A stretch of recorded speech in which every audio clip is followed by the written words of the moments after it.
What's up, everybody? Welcome back to the Martian and Ozzy podcast. This week, we are back to analyze the UFC card going down in Las Vegas this weekend, headlined by the title fight between Alexa Grasso defending her belt against Valentina Shevchenko in the rematch. 11 UFC fights going down. UFC Noche, as they're calling it, a big Mexican influence. And we're joined by a Mexico representative himself here, Ozzy. How we doing this week, my man? Hola, amigos. We're back. Monumental event here.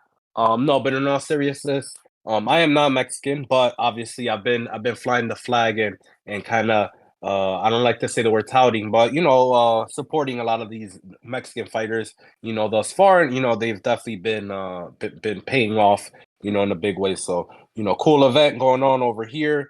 Main event with a rematch that I'm actually pretty interested in. So yeah, it should be a good event coming off, nice the nice international kick that we've been on, and it's been a good decent few weeks for sure. Yeah, 3 events in a row from, international territory. This one isn't officially, but I kinda like what they're doing here. They're putting Shevchenko on a fight night.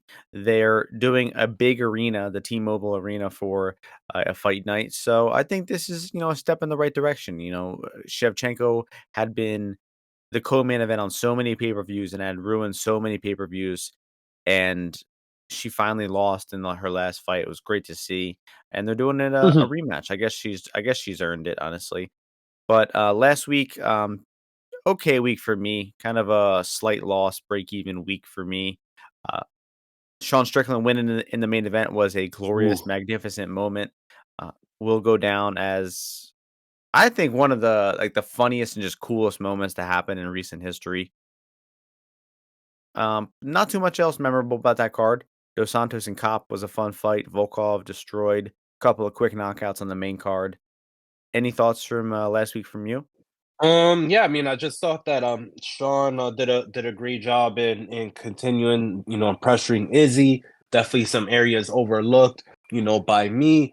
But I caught like the last two fights live, and I was watching with two friends of mine, and one of them was seeing the main event, and he was like, "Well, what? It looks like he's not even trying." Which is so interesting because that's exactly what Sean Strickland was saying afterwards.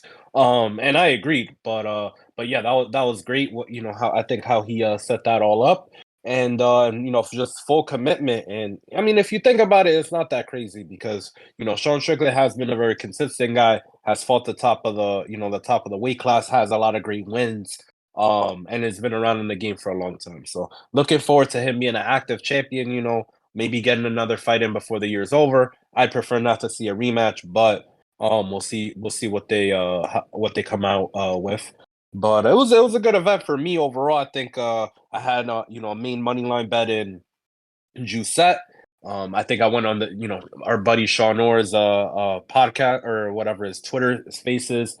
Talked about the round robins for a lot of the overs, and most of them came in except for if basically if Jenkins didn't dislocate his elbow, I would have had almost a perfect night. So a little bit of a bad beat, but it ended up being a very very good night. So let's duplicate that in this week's event. I saw a tweet that some, I don't know, FanDuel Canada had future odds for Sean Strickland's fight up, and I think DDP was like minus 300 over Strickland. Yeah, So that's definitely not real, but anyway, well, I hope that's the fight they book, honestly. Fuck a rematch. Let's get that new fights, bro. Fuck rematches. We got one this weekend. I guess it's kind of deserved because Shevchenko did defend her belt a million times, but the UFC loves rematches. We need to get away from that shit. But enough about last week. We're starting things off in the main event category here. We're sticking with the format. People liked it last week. Starting off things hot. Make sure y'all stick around to the end though, because I mean, maybe not on this card, but we're going to be still giving some hard-hitting analysis. For instance, last week we both bet and picked Jusette. That was the first fight on the card. So if you stayed to the very end, you got some good info on last week. I don't know if we'll be giving any bets for Knutsson versus Mann, but the sentiment still holds. So, but otherwise, you really love to start off with Knutsson versus Man, right? That this is what I had to tell this guy. Let's go, come on, start go ahead with the start off main event, the first fight. the Jesus champion, Christ! the champion La Mexicana, Alexa Grasso taking on Valentina Shevchenko. The odds for this one have Shevchenko minus 179, Alexa Grasso plus 154. Two-way action coming in on this one. Shevchenko got down to minus 150, I think, at one point. She's taking some action now. I'll start this one off, I guess. And, I don't really have a firm take on this fight. A lot of people are thinking, oh, Shevchenko is going to be, easy money. She was up 2-1 in the first fight. She was minus 800 in the first fight. That type of thinking has let us down before. Most recently in the Usman versus Leon trilogy, they're thinking, "Oh, Usman was really close to winning. He was up on the scorecards. He was a big favorite, and people thought that Usman would just be, automatic there." And I got a real nasty feeling about that one as it was creeping up, even though I did bet Usman too, to be fair. But I made a mistake there, and I'm not going to make it again. So I think Shevchenko will win. I think she will, rectify her mistake.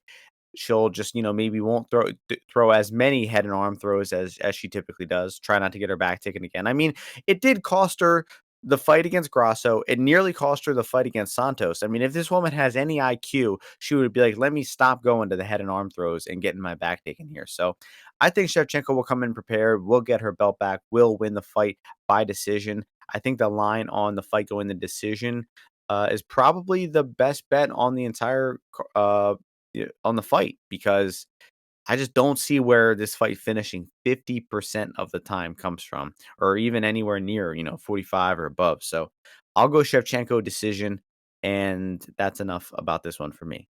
Awesome. Great. So, I'm so glad that I could start, with talking about this fight instead of that man fight.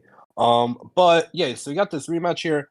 I think that Grasso, she comes into the fight and, fighting a girl like Valentina just comes off to me with the kind of style that is easier to fight them after, like when you fight them more than once, and especially her grappling style, like that kind of weird Russian, kind of like she's almost like a female version in terms of grappling, dude, of Alexei Oleinik, dude. Like that, she likes doing the same kind of, that's like same kind of style. They want to like head and arm grab you, pull you in, hip toss you, do stuff like that.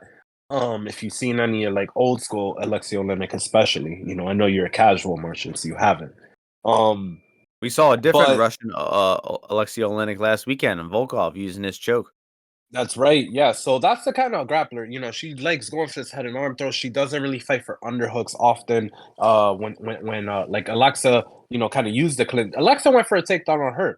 So I just don't think that Valentina is a better submission grappler at all. Like some people that see the submission as a fluke, I totally do not agree, because she just puts herself in bad grappling situations often. And like the choke, for example, when she turns her back, dude, once Alexa gets her back, and she could have like been down protecting the hooks, let's say, or even after the hooks get put in, she could have been having her hands on the choking hands or spinning to her back. She did none of those things, and Alexa basically there. I'm describing three different moves that she did. She latched onto her back. She jumped the hooks in. Once they were on the floor, she locked in a rear naked choke before Valentina did any defensive maneuver. You understand what I mean, Martian? This girl's not really with. I don't know what it is, but even the time that she gets caught in the guillotine, same kind of thing. Alexa had a guillotine at the end of, I don't know if it was the second or the third round. I don't recall. But then even like you said in the Talia Santos fight, in the fifth round, the girl goes for like that head and arm throw, and if Talia Santos would have stayed on top of her, she would have won the belt. So, she kind of just does weird things that put her in bad grappling situation. And Alexa Grasso is continuing to improve her grappling. So I think she could have, and in that arena, maybe they're quick stand-ups. It's not like Valentina has great ground and pound. And she doesn't really have great guard passing. It's like she kind of got sliced through her that one time, but she really couldn't hold her down there. So I don't know about the fight. I think on the feet, there could be, it could be back and forth. I'm only concerned with Valentina's kicks because she didn't use them that much in the first fight. But I too like this fight to go the distance. But if a finish happens, I do think it's like a Alexa Grasso submission again. So I wouldn't be surprised at that. And I am considering maybe having some kind of play on Alexa, like that, like a submission or something like that. But I think she's very live to keep her belt. And but I would need, I like the plus one. You can't really. I don't think it's a very good bet to be under plus 150, but we'll see. I could revise that thinking. I want to look at a little bit too. Valentina has always been a little bit of a training nomad, and she has a little bit of an interesting situation where her trainer, her sister, all that stuff. So I That's I true. I will want to like just look at where are they, because I know that she had been around here, or actually in the New York area, in the New Jersey, like training some stuff around here, but not recently, like in her camps in the past. But then she's been in Colorado, so I don't know. So I want to also look at that. But There goes are the no distance is a play. there are no fluke rear naked chokes either. Like, no I don't matter think how so. tired you were, Ozzy, like, do you really think like somebody like way levels below you was gonna rear naked choke you? Probably not. I just think that it showed that fight kind of showed that Valentina's not like so much better than her, and like it's a very intriguing rematch. I definitely like that it's a main event in a its own little spot here. Enough about that one though. Moving on to the co-main event, great matchup here. Kevin Holland taking on Jack Della Maddalena.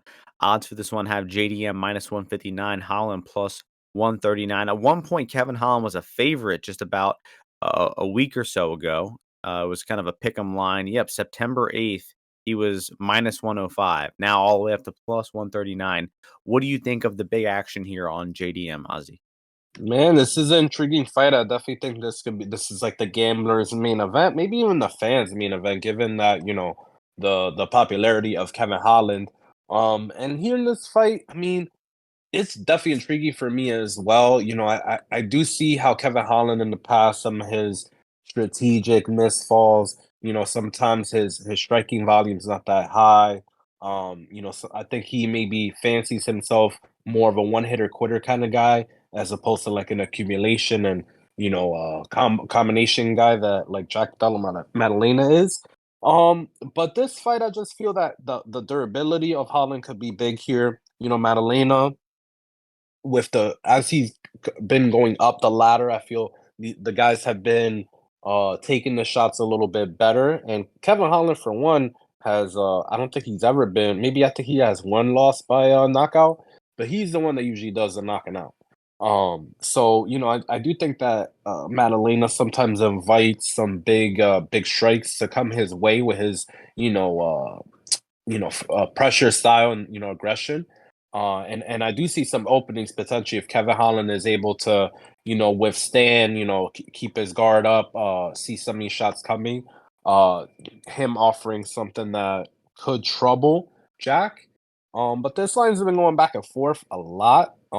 I kind of like. I just kind of think that Kevin Holland, for one, like even if he's getting hurt here, his submission grappling, I think, is pretty solid. It's just gonna be hard to finish Kevin Holland. So I like fading, kind of like basically the KO line of Jack, and the having the goes the distance here has been getting a better. The price has been getting a bit better. My nose is a little stuffed up, so apologies for that. But but yeah, I like the goes the distance a little bit. But I do think sneakily this fight, a similar thing to the Randy Brown fight, could happen here with a submission, with a club and sub kind of situation, but for both guys as well. So I was liking Kevin, his KO, but actually that did go up. So that was at like under 4-1. It's not up to 5-1, but also ends by submission in this fight is plus 500. So I kind of like the goes the distance with the ends by submission and fading both KO lines. But mainly, I like fading the Jack. I just don't really think that Jack is putting Kevin away easily by knockout. So it's a very intriguing fight for me. I do think Kevin is very live here, but it could be a split decision kind of fight. Honestly, I could see that as well. Yeah, lot of good points there. Holland has been knocked out, but it was a doctor stoppage or corner There you stoppage go. in that Wonder Boy fight. That's So the only never one. actually. And he also, I mean, he's absorbed so many strikes. I mean, was eating head kicks straight to the side of the head. And I remember thinking, oh, he's cutting down to 170 now. His chin might not be as good. It's just as good, if not better. I mean, this dude can take an insane amount of damage.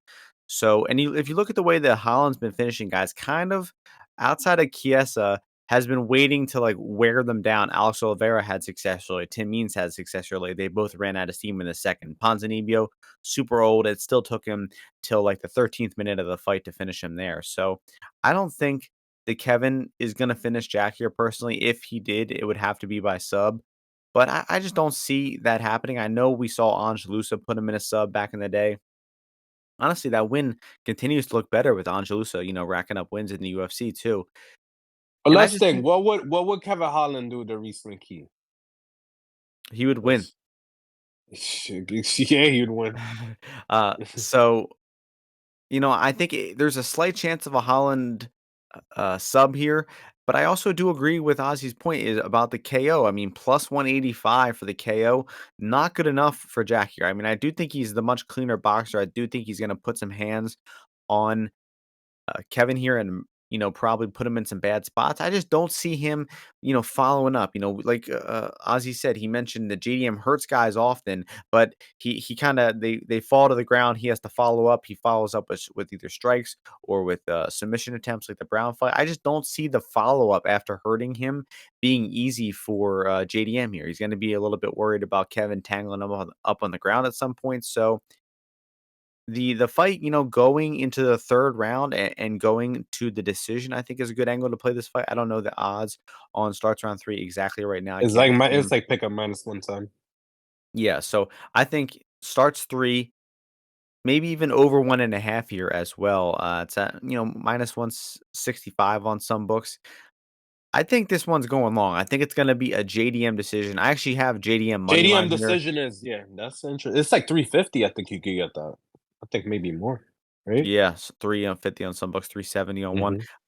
I bet JDM money line at minus 120 here.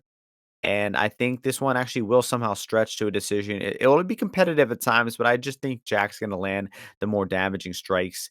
I just think a sharp striker like Jack can kind of punish Holland's, tall man's defense. Never really been a good defensive striker. We saw Wonder Boy take advantage of that. It just took him around to figure it out a little bit. So maybe look for Holland to start fast here to Jack. Take a little while to get his reads, and then I think Jack's gonna take over in the second and third. So I like the fight going long and JDM. But where it's at now, my a plus 140 Holland, I do think he's the side now. So um, it's a play it long or pass at this point. Next fight, main card, bantamweight division, Raul Rosas Jr. taking on Terrence Mitchell. Odds for this one minus 800 Rosas and Mitchell plus 550. And they're scraping the bottom of the barrel here to get Rosas a win. They know he's coming off a loss. They need to get his confidence back up. Oh my gosh, excuse me, I just choked. They said Yeah. who's the worst guy in the division who we can get Rosas back on track with a win. Terrence Mitchell is that answer. This guy is a complete bum, total role player. Cameron Simon destroyed him in a round, and Rosas Jr. is likely going to do the same. Only possible way I could see Rosas Jr. Losing the fight is in a similar way he lost last time, where he just uses so much gas early on that he can't keep it up, and he somehow gasses out. But even that, man, I don't think it's possible. I think it's going to be a Raul finish round 1, and I'll pass it over to you. Um, analysis wise, don't have a lot. Just that Terrence Marshall maybe. I'm gonna circle back on this fight just to see how much I want to do on this, but I like Raul Rosas actually round 2. I'm gonna take Raul Rosas round 2. Maybe what's his name, Terrence. He could move around a little bit, defend some of the jujitsu. Maybe hopefully he doesn't shoot a takedown himself. I could see Terrence Mitchell doing that, like being a doofus and shooting on Raul Rosas and Raul Rosas doing like a guillotine on him. But yeah, just like I mean, you could get like plus 600 on Raul round 2, so I think that's pretty solid. So Yeah, let's that's go a with decent that. angle. Also, because Mhm. he's thinking, "Oh, I just gassed out in my last fight. Let me not use all my energy in round 1. Let me, Yeah, or maybe he just gets caught in the guy's guard. They start clinching a little bit too much. Who knows? Yeah. I mean, So I think what Simon finished him like what 3 minutes and 3 minutes 10 seconds in. So, yeah. And I mean, Simon's way better than Raul too. So remember when you thought I was being obscure or being a dickhead for criticizing Rosas, and then he ended up losing his second UFC fight. Crazy. Yeah. I mean, you were Another. criticizing that he was beating another guy soundly. No, we have receipts on You that were like one. you were like the 17-year-old is not ready to be UFC champion right now. I was like, No, fucking I obviously. said he was if he's falling off the back of Mando Gutierrez, this guy's not going to be that good. He's 17. Yeah, his ceiling is extremely low. I'll tell you that, guys, Okay, we'll extremely see. low. Sure. He'll probably be selling chamoyas probably within 5 years. Okay. Um, you know what those are? You ever have those? Let's keep move Delicious. on. Move on. Daniel Zellhuber taking on Christos-Giagos in the next fight, lightweight division. Daniel Zellhuber favored -260, Giagos +220. Your turn to start this one off. This fight, I like this fight to go over. Yagos is a little bit low key a tank. You know, a lot of his just he's like welcome. I think a lot of his previous losses, like whether he like would gas out, stuff like that. I don't think that's as much of a problem anymore. So Huber is kind of like a selective striker, kind of dances on the outside. Couldn't finish Lando Venano, although I thought he should have got that finish. Like they should have probably stopped that fight. But Lando's kind of shot. Yagos isn't really that shot. I feel like he's just ready for to get gritty if he needs to, run away if he needs to. And I just don't see honestly that big of a skill gap between the two, other than Zellhuber is probably a better, more fluid kickboxer. So if you told me that you're betting on Yagos, I wouldn't say that's crazy, but I like the fight to go over the distance and potentially Zellhuber by decision. Interesting. I'm gonna disagree on that one. I'm gonna go inside the distance, and I've been burnt on Giagos fights before. I can never get his tempo right, so this is actually probably good for you. Perfect. Sounds Um, good. That I bet sounds great. Moises fight to start the third round. I bet Glenn no scorecards. I'm down significantly on Giagos And fights. you're going back to the well. And at Oh, no, minus 20. I'm actually Great. I haven't bet it. I'm just saying that I disagree with the over. Mhm. I think Zellhuber knockout probably. Giagos he's gonna have to grapple here because I think standing is not gonna be a complete washout, but with the way Giagos gets hurt, gets tired, and I don't think he's particularly durable either. I could see Zellhuber, just dusting him on the feet. What's the height and reach advantage here? You It's got you to know be the pretty two people significant. you know the two people that have knocked out Yagos are Arman Armin Sarukian. and Josh Emmett. So Yeah. mm, Two okay fighters. But I we'll mean, see. Zellhuber. I'm pulling up the size. It's got to be like 4 inches. For it's only 3, but 6 inches of reach for Zellhuber. Man, kids only 24 years old too. I But think that you're sure, Zellhuber. but you think he's gonna knock out Yagos for sure. I'm Yeah, telling you guys, plus money, this fight going the distance or just fading Zellhuber to knockout is the right play. Trust me. I don't think so, bro. I don't think so. I mean, Yagos, like I said, he's really gonna have to grapple here because I think at distance he's in big trouble, and he gasses out. He's a proven gasser. Typically 7, 8 minutes into the fight, he's huffing and puffing. So Zellhuber, I think, should KO probably in the second or third rounds. The odds are okay, +600, +800, 1,000 on some books. So yeah, I'll go 2-3 KO for Zellhuber here. Next fight is the last fight on the main card. Another kind of similar analog matchup. You got the long Mexican striker Fernando Padilla taking on the more experienced veteran Kyle Nelson here, but this time in the featherweight division. And the odds for this one also similar. They have Padilla -241, Nelson +206. So I am leaning on the Nelson side here, just because I think Nelson. First of all, I'll start off with Padilla. I just don't think we know enough about Padilla to be making him this big of a favorite yet. He did just knock out Erosa. We've seen him beat some good regional fighters before he got to the UFC. But I'm just not sold enough on this guy to the point where I think he's going to cover this big price tag versus Nelson. Just because Nelson kind of thrives on making fights dirty, getting him in the clinch, pushing you against the cage, maybe grappling a little bit. And Nelson, probably looked his all-time best in that last fight against Builder. It was in his, home country, Canada. Did have some benefits going on for him there that he's not going to have here. But I thought, Nelson, first of all, he also a proven gasser, always gassed out. Didn't gas last fight. He actually looked, pretty functional, and his cardio looked better than ever. So I just think that if Padilla isn't knocking him out in the first round here, I think this is probably going to look real close. I just don't trust Padilla enough outside the first round. He looks good. He looks promising, but just again, can't lay the juice. Going a split decision with Nate Richardson just 2 fights ago. Uh, just not sold enough on Padilla here. So I'll say it's dog or pass. No real confident bets on this one for me. Interested to hear if you have any. Man, that was hilarious. So you're going the Nelson gasser, so, such a bad gasser, proven gasser. Didn't gas last time, no. Well, That yeah, was so funny. he's improving, That bro. He's was improving. that was so hilarious. So look, this fight could go one of two ways. Okay, so it's either gonna be Kyle Nelson. I guess he finds his grappling again. He uses his takedowns. He does kind of what he did in the last fight, more or less. I don't know. Or it's just gonna be a kickboxing fight. Both these guys are freaking kickboxers.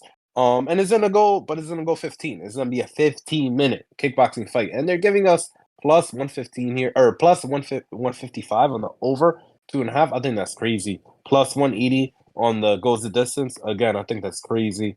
Kyle Nelson is bad. He's not good. He's not But gonna I finish. think, whoa, he's definitely not finishing Yeah, Fernando Padilla. No way. But the main thing is that I don't think Padilla is able to finish him unless he really kicks the shit out of his legs. So that is, I think, the thing that it'd be like attritional, or he'll be able to really line Kyle Nelson up. But easy play right here on overs and the goes the distance. Because even if Kyle Nelson does have, look, Kyle Nelson, his submission prop is 9-1. Obviously, I'm not advocating playing that, but even if he does grapple, dude, is gonna take him time. It's control time, so we could get a grappling kind of, a little mixed in decision. We get a grappling only thing mixed in, or we could get a kickboxing fight for 15 minutes. So definitely prop play on the goes decision here. yeah. Looking a little closer at some of the lines, over 1.5 minus 135 on DK. I think that's good. Like you said, we're just fading Nelson finishing here. Padilla might knock him out early on, but I put Nelson's ITD equity super low here. So over 1.5 is good. And Padilla minus 260 on the no scorecards. I mean, we're probably not going to actually make that bet, but like we said, I think it's like 85% chance of a finish for Padilla And here. you had a lot of thoughts about that fight after that. Jeez. I looked at the props while you were talking, yeah. Wow, Good, some amazing. good points Nice. though. Overs, I think, Yeah. is the way. Kyle Nelson is an over type of fighter. So, that's going to bring us to the first fight on the prelims. Well, the last fight on the prelims, actually. Loopy Godinez taking on Elise Reed here. Odds for this one, Loopy favored minus 440, Elise Reed plus 330 here. This is our second of 4 women's fights. Holy shit, guys. Love it. You're starting. Oh, sweet. So this fight, in terms of sides and stuff like that, I don't really got much for you here. Loopy's getting steamed. So for me, this is probably my bathroom break fight of the night. All respect to both ladies. I love Loopy Godinez. Famously, my co-host here called me in the middle of one of my bets being, taking place, and this guy calls me to say, "Hey, Oz, we need to lay the hammer on Loopy opener on against Angela Hill." My bet loses. This stupid ass bet by Martian loses as well. Thankfully, I didn't This even should never need happen. to. And this guy never ever ever touted another bet to me ever again. So I kind of I both like Loopy for that, and I hate her for that but it's just a hilarious thing. It was Um, hilarious. I remember wait, first of all, I called you and you were like, "Oh, Campbell rocked him. Ooh." You're yeah. like, "What was you saying?" And then he got knocked out. You just hung up. You didn't say shit, just hung up. No, because you yeah. I pick up and this guy's just saying, "Dude, you need to get on Bet Online right now." And I'm like, "You're calling me to lay like minus like 190 on a 80. women's MMA chalk." And this is the kind of shit that you got to deal with when you got a dumbass like this, like freaking goes against his, and then he's like, "I give up on women's MMA juice." It's like he's with like a girlfriend, like an ex girlfriend. You're just going back and An forth. Do I lay this juice? abused Do I one, yeah. do I lay this juice? Do I not lay this juice? And then he just talks shit about these women fights. This guy's got a major problem. If there's any MMA freaking therapists out there that like they know about MMA, call me. Let me know because I got a guy. I got a lot of guys I can actually refer her to. So they need to get the women need to learn Her. some about MMA. That's the untapped market right there. Wait, why can't the therapist be a man? It could be a man, dude, but I'm not. That's not what I'm talking about right now. I'm Mm, looking for the other side. All right, right. we're trying to tap into the talent pool. We're trying to The expand doctor the the pool. Dr. Melfi of MMA. There's a lot of these guys, Martian. So the thing is, they have a rule that is like, oh, if I know you and I know him, I could only be one of you fucking therapists or some shit like that. Some Right. bullshit. Okay, here we go. Yeah. The Godinez, by decision I'm on will Martian. be No one cares about. Oh, okay, go ahead. Yeah. Godinez, what is Godinez. any decision? I think so. She All kinda right, sucks cool, at finishing. perfect. Her the odds on her finishing props sucks. So I'll go decision. Enough about that one. I'll go under. Under. This fight's gonna go under. Really interesting. Yeah. Well, Elise it certainly isn't finishing her, so why not just take Godinez ITD? Famous last words. Come on, bro. Elise Reed Next fight. she couldn't Next finish. fight. Uh, she couldn't finish a taco on Mexican Independence Day. Okay, next Mm. one. Um, Neither could you. Next fight is in the what division? The middleweight division. And last main event just proved once again the same drum that Ozzy and I have been beating in that order. That middleweight Mostly is I. the greatest Yeah. the greatest division to exist in MMA. And this fight proves it. Shout out to our boy Val who said it was supposed to be Alex Hernandez versus who? Chris Do you Curtis. remember? Chris Curtis. He Chris was like, Curtis.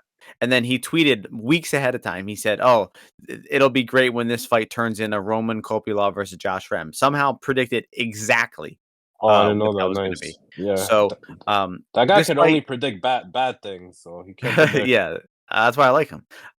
Pessimist till we die. So anyway, Kopylov is minus 355 here, guys, and I can tell you that that is certifiably wrong.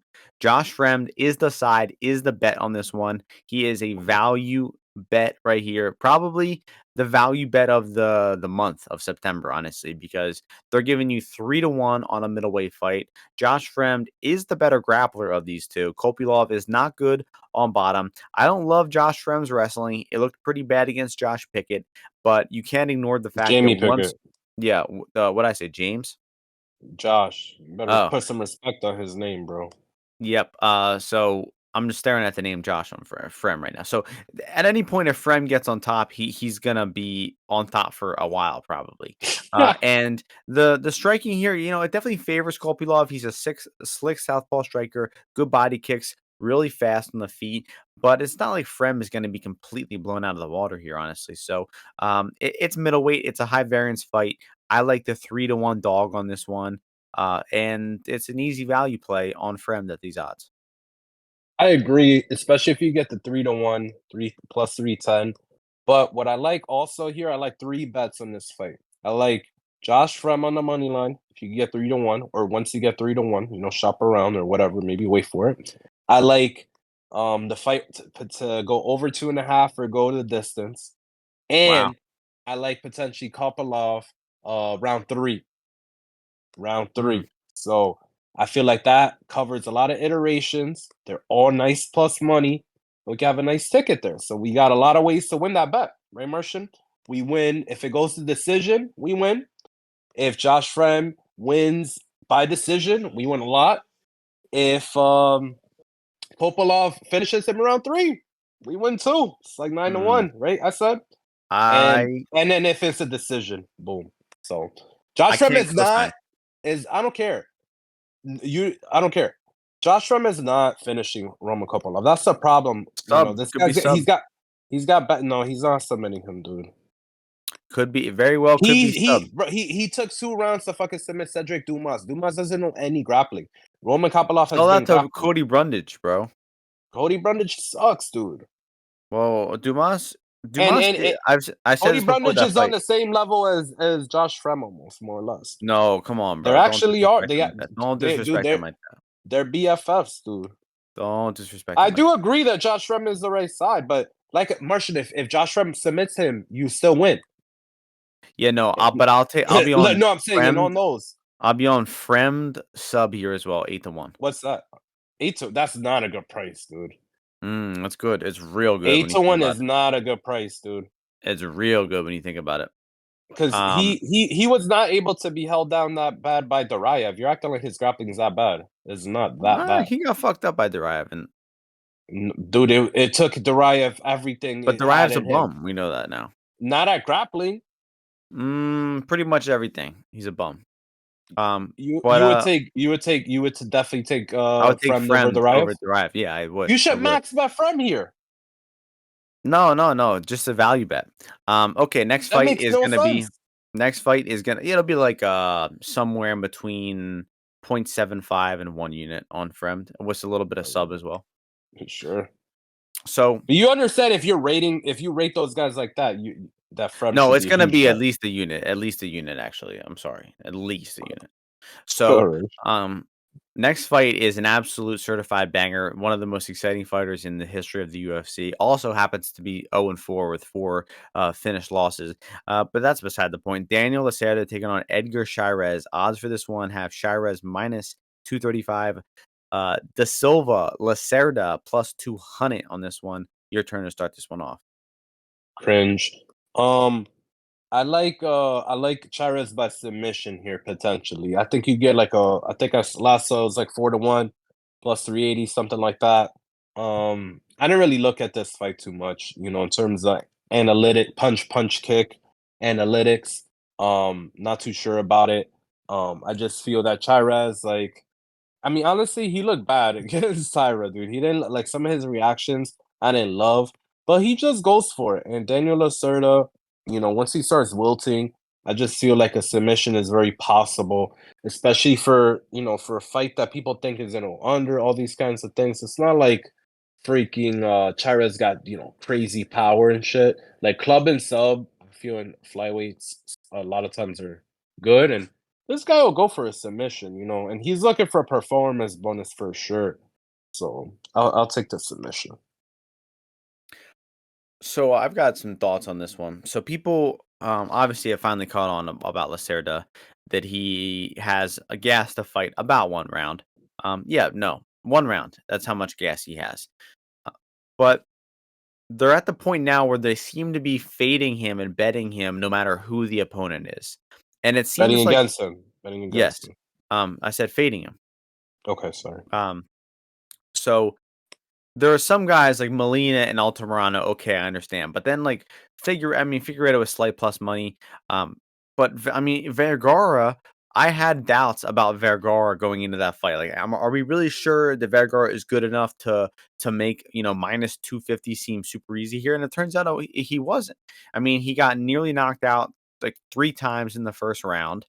And he had to go through absolute hell, and he did make it through there. He did will go on to win the fight and dominate the second round, but some referees could stop that fight in the first round. I mean, Vergara was fucked up, and that just goes to show you that Lacerda in round 1, offensively, he is dangerous. He is completely defensively void. His cardio sucks. He doesn't know how to manage a pace, but in round 1 he throws offense. And I think against Chairez in round 1 here, I think he's going to be there throwing heat. And I think he's going to be landing. And I think in the first round, it's going to be a complete toss-up type of fight, maybe even favors Lacerda. Now, if you're not the type of fighter who wants to wait for live bets, I understand maybe taking some Chairez before the fight. But for me, I'll be watching the live line here. I'll be looking to see is Chairez weathering the storm. If he's absorbing shots and he's not looking like he's going to get knocked out, obviously you're going to bet Chairez live because Lacerda will gas out by round 2. But this will be a fun one. I honestly think that Lacerda might get his first win here. They're clearly giving this guy a fifth UFC fight after losing 4 by finish in a row because they know he's entertaining. I think it would be a little bit of like a redeeming moment for Lacerda to win his first UFC fight here. So I'm going to pick Lacerda to win the fight. I'm going to do it. And it'll be by round 1 knockout, I assume, So right? you're gonna play him as well? You're gonna play him as well? He's plus like 180. We'll see. He's plus 200 actually, Ozzy. So let's see the odds for this one. KO 600. I think I bet like Vergara him like plus 2500 round 1 or some shit. So not exactly great odds on that. But yeah, Lacerda I think is going to do the damn thing. That's going to move us along to the next fight in the women's flyweight division. Tracy Cortez, Jasudavicius. Odds for this one, a near pick'em. They have Cortez slight favorite minus 119, Jasmine minus 101. Two-way action coming in on this fight. It's a very even fight. And I have a bet on Jasmine here, just a 1-unit bet on her money line plus 106, I believe. And I could definitely see Jasmine getting taken down and getting her back taken here. Cortez does take backs. I think she does have the better ground control of the two. But I think Jasmine is the better striker. I think she's the better wrestler. And I think she's the stronger, more physical fighter as well. So I just believe that Jasmine has a little bit, bigger margins here for winning these rounds. I think that, the fight could go worse for her early on, but she could turn it around. Well, I don't see the same for Cortez. I think that if Cortez is feeling the strength, that she's the smaller woman in there, she's getting taken down or getting outstruck. I just don't think Cortez has that same dog in her. And I think, Jasmine honestly does. I just think she's the meaner, stronger woman. And I think she's going to win the fight because of it. Coming off a big win over Maverick. Cortez coming off a real long layoff, right? She's fought once a year for the past 3 years, and her wins in the UFC are abysmal. Vanessa Mello, Stephanie Egger, Justine Kish, Melissa Gatto. Vanessa Mello, no slander, bro. Come on. Gatto's okay, but the other 3 total bumps. I mean, Kish arguably could have won that fight. Kish is ranked in Bellator, dude. I don't know what you're talking about. Kish has leveled up. Kish is literally better now than she was. Kish is ranked, dude. I would take Kish in a rematch. So that's enough about that one. This is a great fight to pick a side, boys. Great fight to pick a side, and my side is Jasmine. Oh yeah. So I got Tracy Cortez. So I'm short and sweet. I got Tracy Cortez. I'm gonna pick her in this fight. I just feel people are overrating, the Miranda Maverick performance. I've always been low on Miranda Maverick. I mean, you obviously saw that she's a head case when she's yelling at her coach, Elliot Marshall. And I mean, her ground game is just not like her bottom game is just not good. Macy Barber, when she was able to like get a takedown of her or something. I don't know. I just feel like I don't think that I never thought that her grappling was very good. And Jasmine just bullied her and put her on her back. This girl's going for arm bars to her back and shit like that. Tracy Cortez is just a whole different fight style. So she's, I think, way better when she gets on top. I think Jasmine's gonna have a very hard time if she does get put down and getting back up. I think on the feet, she's kind of sneaky quick and, throws actually some good power shots. And what's her name? Jasmine kind of just comes in with her chin up in the air and stuff like that. Sometimes kind of void of defense. And Maverick's got no power. Like Tracy Cortez will buzz you a little bit. She got that Mexican power from her hips. If you know what I'm saying. So yeah, I think I better like minus 115. I think yes, I make her the favorite here. I wouldn't even be surprised if she did get on this girl's back if she found a submission, but probably not. It's probably gonna be a decision win. So yeah, the over is so juiced here. It's crazy. Minus 400 for the over. What is her sub line? Probably like 750. That's not bad because she does take backs.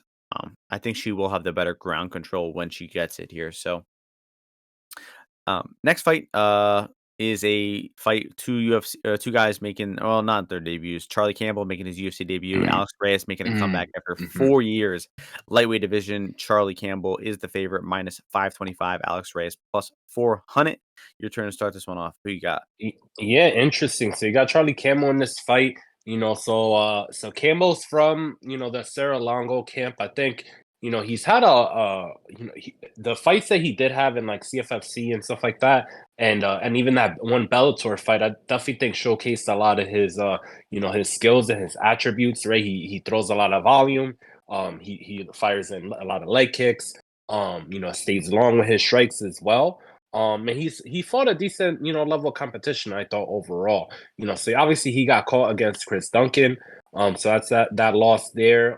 It was a quick fight, but even in that, in those that one, a minute and a half or whatever it was, a lot happened, right, Martian, in that fight. So you're like, holy crap. So interesting matching up here with a guy like Alex Reyes, who Guys, is right down.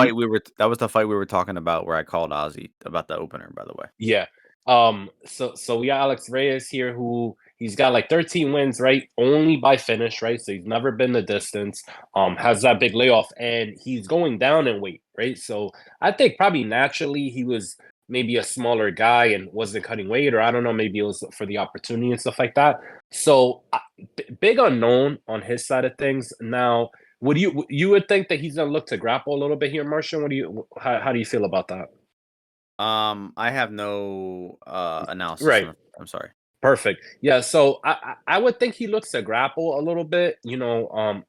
Campbell, he actually fought a guy who his other loss is to a guy who, when I tell you guys, I trained with this guy since he was like learning MMA, like jujitsu. Like I taught him jujitsu.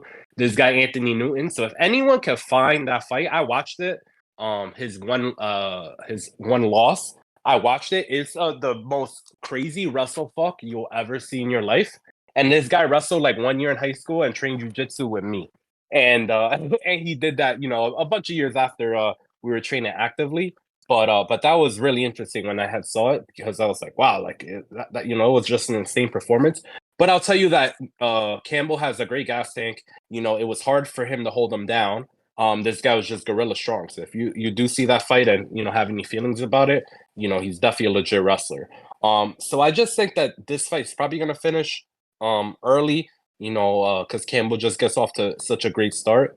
But I don't really love maybe parlaying it here. I think Campbell, though, is going to be a good bet against some guys that they match him up with in the UFC. Definitely solid dude, trains hard, good camp, and definitely ready to get after it. So Campbell's my pick, but very random fight. But I do think he's going to get a finish here.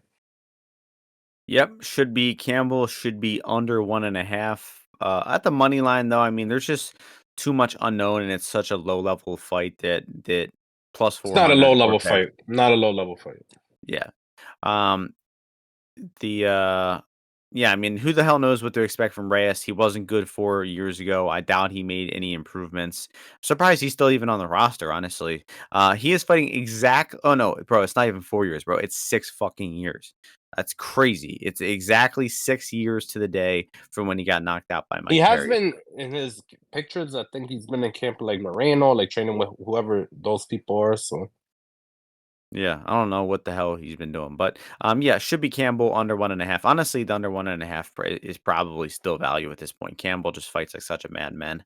That long layoff is not going to be good against an opponent like Charlie Campbell. He's not going to have much time to acclimate back in that cage. So that's going to bring us to the last fight on the card, which is a prelim in the women's strawweight division. Josephine Knutsson taking on Marnick-Mann. Odds for this one have Knutsson minus 800, man plus 550. Did not watch any footage on these women. It's a disgrace that this fight is in the UFC. Fourth women's fight on the card. That is also a disgrace. Yeah. Any thoughts for you here? I saw Marnick-Mann like way back. I guess I feel like even before she was set up with the contender fight that she had. And I was like, man, like I don't know. I just find it crazy she's in the UFC. But I just think this fight probably goes the distance, honestly, man. Like I just feel it's gonna go all 3 rounds. Marnick-Mann she fights like a little bit of a crackhead. No offense, but I just seen a few in my life, and I just see it's gonna go the distance, dude. So even as minus 155, Knutsson is just like she like works into the fight a little bit. I don't really think she has that like really like knockout power, and man, I just think she'll probably survive, but probably would. Honestly, just looking at that, probably laying that juice, I don't know if it's that good. So maybe just try to play man by decision at like a pick'em line. If you want, yeah, that's what I'm gonna do, because I'm committing to betting the first fight of the night every card from now on. That'll be my pick for the fight. Yeah. I agree. Knutsson decision -110. All right, that'll do it. So that brings us to Great. everyone's favorite segment, the FMK segment. I just jotted down my bets for you. They're going to be all props. You want me to give them to you first? Damn, you've been killing it on the prop side of things. Yeah, go ahead. Let me get him. All right, 3 lines I know you're interested in here. I'm gonna have you weigh out which one you're gonna F, M, and K. First one, Jack Della Maddalena versus Kevin Holland fight to go the distance plus 140. Mm-hmm. Next fight, Daniel Zellhuber versus Christos-Giagos fight to go the distance plus 135. Last but not least, Fernando Padilla taking on Kyle Nelson fight to go the distance plus 180. So JDM Ooh. GTD plus 140, Zellhuber GTD plus 135, Padilla GTD plus 180. Hmm. Okay, so out of those, oof, ooh, that's tough. All right, so I think I'm gonna fuck um, I think I'm gonna fuck the Padilla Nelson goes the distance. I just think that one's gonna be the most fun. I think that one's gonna be the best sweat, right? Because it could be a Nelson could get finished in the third round. Either guy could kill each other early. So yeah, I kind of like that one. I think that bet is the most fun, and it's got a great chance to hit and be a nice cash. I'm gonna marry the Randy or not the Randy Brown, the Kevin Holland Jack Della goes the distance because I just think another one's gonna be all action affair. Definitely want action on that fight. And both guys are potent, but I just think both guys, man, are just so solid and good and well rounded. That they could cancel each other out and it could just give us a fight of the night or fight of the year contender there. And then regretfully, I'm gonna kill the last one, Zellhuber. the Zellhuber, yeah, because you made some good points. Definitely, Yagos has a history, and Zellhuber might be, growing into, the Golden Boy, right? I think is like his nickname. And looking to springboard into, another big fight from here, right? Because Yagos only fights tough guys, right? They set Yagos up with a fucking tough guy. The tough guy beats him or whatever it is, and then the guys kind of get propelled, right? Armin, freaking who's some other guys that he fought? He fought a lot of tough guys. Yeah, Moises, whatever. So, all right. So, Martian, coming right back at you. Okay. So, I'm gonna mix in some money line and some, props. So, I'm gonna give you Kevin Holland. Okay, plus let's go 120, 125, 130. You could get on some bucks. So, Kevin Holland money line. Okay. Grasso versus Shevchenko going the distance. Okay, minus 120, 125, I guess you could get in some bucks, 130. And then lastly, Daniel Lacerda himself. Every the better is main event or the prelim main event maybe for some at a plus, 210, 205. So FMK there. Go. I got it. I got it Nice. right off the back. Okay. I'm gonna be marrying the women. Going with tradition Nice. here, Let's marrying the go. women fight to Pop go it the up. distance. Um, fucking. You know who likes to have a good time? Who's Daniel that? Lacerda likes to have a good time. Ah. So we're gonna fuck Daniel Lacerda plus 200, and then I'm gonna have to kill Kevin Holland. Unfortunately, Ooh, never that's been gonna a be big tough. Holland. Tough to Never. do. That's gonna be tough to do. Never been a big Holland fan. Probably lost money on his fights a lifetime, to be honest.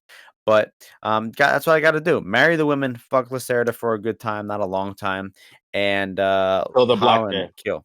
Yeah, I mean the thing about fucking Lacerda is it's not going to last more than 5 minutes too. So like that's a good amount of time to be fucking. Right. So You could slide that in and still be ready for the co-main and the main event right, round to go two. the distance. And yeah, nice, perfect.